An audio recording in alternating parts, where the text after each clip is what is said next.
বাচ্চাদের সাথে না ঘোরাঘুরি করতে আমার খুবই ভালো লাগে। তো আমার বাচ্চাকে নিয়ে আমি প্রথমবার বাবুল্যান্ডে গিয়েছিলাম রমজানের ঈদের মনে হয় কিছুদিন পরে। তো এই ভিডিওটা আমি তখন শুট করেছিলাম। তখন আমরা যখন গিয়েছিলাম না, তখন কোনো যে টাইমে গিয়েছিলাম তখন একটু দেরি হয়ে গিয়েছিল। তখন বাচ্চারা প্রায় খেলা শেষ, সবাই চলে গিয়েছিল। আমরা আসছিলাম তখন মনে হয় সামান্য কয়েকটা বাচ্চা ছিল। দেখেন আপনারা, এখানে কিন্তু বাচ্চা কাচ্চা খুবই কম। তো এর পরের বার কিছুদিন আগে না আরেকবার আমরা গিয়েছিলাম। তো ওখানে গিয়ে দেখি আমরা তখন গিয়েছিলাম বিকালের টাইমে। তখন দেখলাম প্রায় অনেক অভিভাবক আসছে তাদের বাচ্চাদেরকে নিয়ে, অনেক বেশি বাচ্চা কাচ্চা ছিল তখন।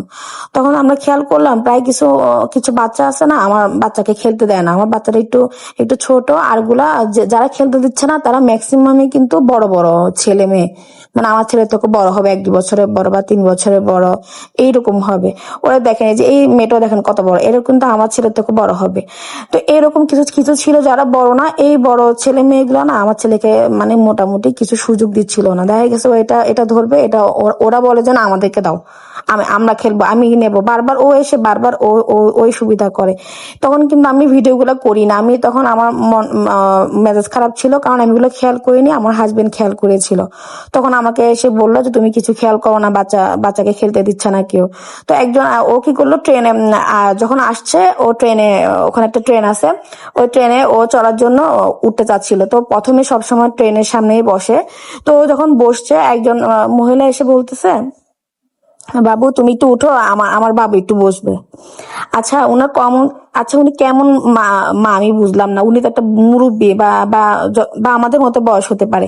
সে তো বলতে, সে কিভাবে এটা বলতে পারে যে বাবু তুমি উঠো, আমার বাবু বসবে? এটা এটা কোনো কথা? এই যে তার বাচ্চার সামনে যে সে এরকমটা প্রেজেন্ট করলো একটা বাচ্চাকে, এই বাচ্চাটা কি শিখবে? উনার বাচ্চাটা কি শিখবে বলেন? উনার বাচ্চাটা নিশ্চয়ই এরকমই শিখবে যে আমার মা সবসময় আমাকে আগে রাখছে সামনে, আমি সবসময় সবকিছু ভোগ আগে করব, সবকিছু আমার প্রাপ্য, সবকিছু আমার অধিকার, এরকমই কিন্তু শিখবে। এই যে ও বাচ্চাটার সামনে যে এইভাবে করলো, এখনকার কিন্তু প্রায় আমি দেখি মা বাবারা আছে যে মানে এই ধরনের জিনিসগুলো বাচ্চাদের সামনে করে।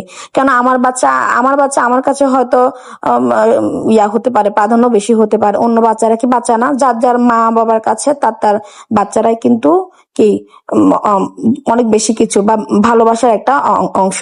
তারা সবাই চায় যে নিজের বাচ্চাটা আগে করুক, ইয়া করুক, বা আগে প্রাধান্য বেশি পাক। তো আপনার বাচ্চাটা প্রাধান্য পাবে দেখি অন্য বাচ্চাদেরকে কি সেটা আপনি আপনি আপনি দিবেন না? আমার বাচ্চাকে আমি যতই ভালোবাসি না কেন, তারপর আমার বাচ্চাকে আমার এটা শিখাইতেই হবে যে সবার অধিকার আছে এখানে। যেহেতু ওর ওর খেলার অধিকার আছে, অন্য বাচ্চাদেরও অধিকার আছে। ও একবার খেলবে, তো পরে ওই বাচ্চাটা খেলবে। আরেকজনকে সুযোগ দিতে হবে। আরেকজনকে যদি সুযোগ দেওয়াটা যদি সে না শিখে, এই জিনিসটা যদি আপনারা ছোট কাল থেকে না শিখান, তাহলে অন্যরা কি সুযোগ পাবে? শুধু কি একজনই সব সুবিধা ভোগ করবে দুনিয়াতে? আমি একটা জিনিস বুঝলাম না, প্রায় মা বাবাকে দেখি, আমার অনেক পরিচিত অনেকজনকে দেখছি আমি এরকম, হয়তো ওদের নাম বলতে চাচ্ছি না।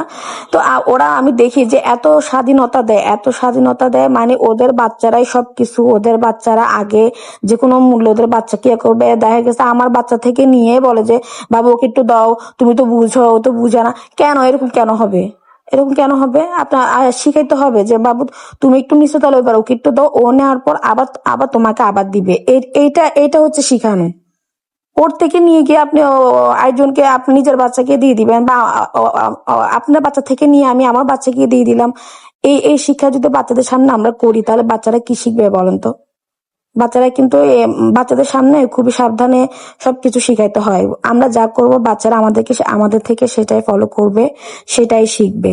আমি বলতেছি না আমার বাচ্চা খুবই ভালো, আমার বাচ্চাও এরকম। আমার বাচ্চাকেও আমি শিখাই যে বাবা দাও, ওদেরকে খেলতে দাও।